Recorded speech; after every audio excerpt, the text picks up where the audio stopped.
ठीक है। तो अब हम स्टार्ट करते हैं, बिस्मिल्लाह करते हैं। देखिए अब आपने सबसे पहले यहाँ पे क्या लिखना है, हिस्सा। तो हिस्सा का आप सबसे पहले क्या लगाओगे, ए लगाओगे। ठीक है, ए कैसे आएगा हमारे पास, यहाँ से ऐसे आएगा।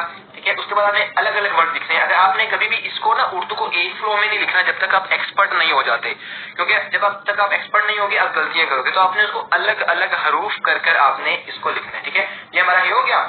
इसके बाद हम यहाँ पे लिखेंगे स्वाद। ठीक है, स्वाद लिखने का तरीका आप देख लीजिए। ठीक है, स्वाद लिखते हुए आपने क्या करना है, आपने यहाँ से ये ब्रेक करनी है। ठीक है, उसके बाद यहाँ पर आपका फुल मार्कर यहाँ पे टच होना चाहिए। यहाँ पे आप इसको बाद में भी बेशक जोड़ सकते हो। ठीक है, ये स्वाद आ गया। अब हमने यहाँ पे हे लगाना है। हे लगाने के लिए हम क्या करेंगे, यहाँ पे ऐसे हल्का सा करेंगे और यहाँ से फुल मार्कर के साथ ऐसे हल्का सा कर देंगे। तो ये हमारा एक खूबसूरत हमने लिख दिया हिस्सा। ठीक है, अब हमने यहाँ पे इंशाइया लिखना है। ठीक है, इंशाइया लिखने के लिए हम यहाँ पर अलिफ थोड़ा सा इसके ऊपर लगाते हैं ताकि हमारी थोड़ी सी खूबसूरती भी बढ़े।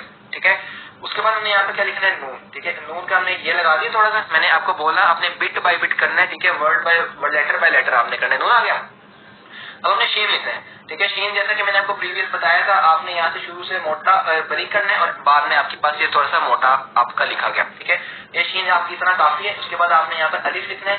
ठीक है, तो अलिफ आपके पास यहाँ पर आएगा ऐसे। ठीक है, तो ये आपके पास हिस्सा है और यहाँ पर आप शीन के यहाँ पर नुक्ते लगा दो। ठीक है, उसके बाद आप यहाँ पर छोटा सा ये लिख दो, अच्छा लगेगा। ठीक है, इंशाइया। अब आपने इंशाइया के लिए अगेन यहाँ पर ये आ गया और यहाँ पर आपने ये लगा दिया। ठीक है, तो यहाँ पर आप हमजा लगा दें, ये आपके पास दो नुक्ते आ गए। तो ये आपका खूबसूरत सा छोटा सा हिस्सा इंशाइया लिखा गया।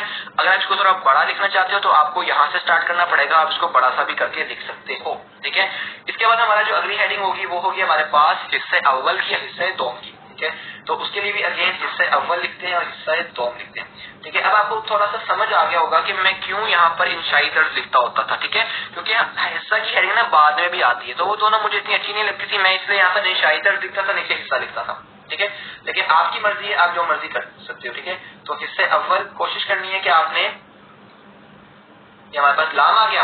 ठीक है, कोशिश करनी है कि आपने हिस्से अव्वल जो है वो हिस्सा इंशाइया के सेंटर में होना चाहिए। ठीक है, इसके बाद जो अगली चीज हमने करनी है वो है हमारा सवाल नंबर। ठीक है, अभी आपको पेपर बहुत खाली खाली लगेगा, लेकिन जब हमारा पेपर स्टार्ट हो जाएगा फिर हमें ये चीज बुरी नहीं लगेगी। अब हमने सीन लिखना है। सीन के लिए अगेन यहाँ से छोटा, यहाँ से बड़ा। ठीक है, देखिए मैंने पूरे जर्नी के दौरान मार्कर को हिलाया नहीं है। ठीक है, यहाँ से स्टार्ट किया थोड़ा सा टेढ़ा करके और उसी तरह मैं यहाँ पर लाते लाते मैंने मार्कर को फुल सरफेस के साथ लगा दिया। ठीक है, उसके बाद अभी हमने वाव लिखना है। वाव लिखने का आसान तरीका, यहाँ पर आपने नुक्ता लगाना है। ठीक है, और यहाँ से इसको घुमा देना। ठीक है, और यहाँ से बस आपने हल्का सा शार्प कर दिया। ठीक है, ये सवाल आ गया। इसके बाद इसका अलिफ। ठीक है, और इसके बाद इसका लाम, ये आ गया हमारे पास सवाल नंबर। लिखते हैं हमने क्या लिखेंगे, ऐसे ये नून आ गया, ये मीम, ये बे और ये ला। ठीक है, ये आ गया हमारे पास सवाल नंबर। ठीक है, अब आपने 2 लिखना है तो आप यहाँ पर क्या लिख सकते हो, सवाल नंबर 2। ठीक है, तो ये आपका मेन हेडिंग्स का तरीका होता है, इसको आप लोगों ने इसी तरीके से करना है। ठीक है, इसके बाद जो चीज हमने करनी है वो ये है कि आपने 604 मार्कर, आपका जितना भी आपकी हेडिंग थी इस मार्कर से हो गई। अब जब आप अपने सारे क्वेश्चंस कर लोगे, जब आप सवाल नंबर 3 लिखोगे वो भी आप इस मार्कर के साथ लिखोगे।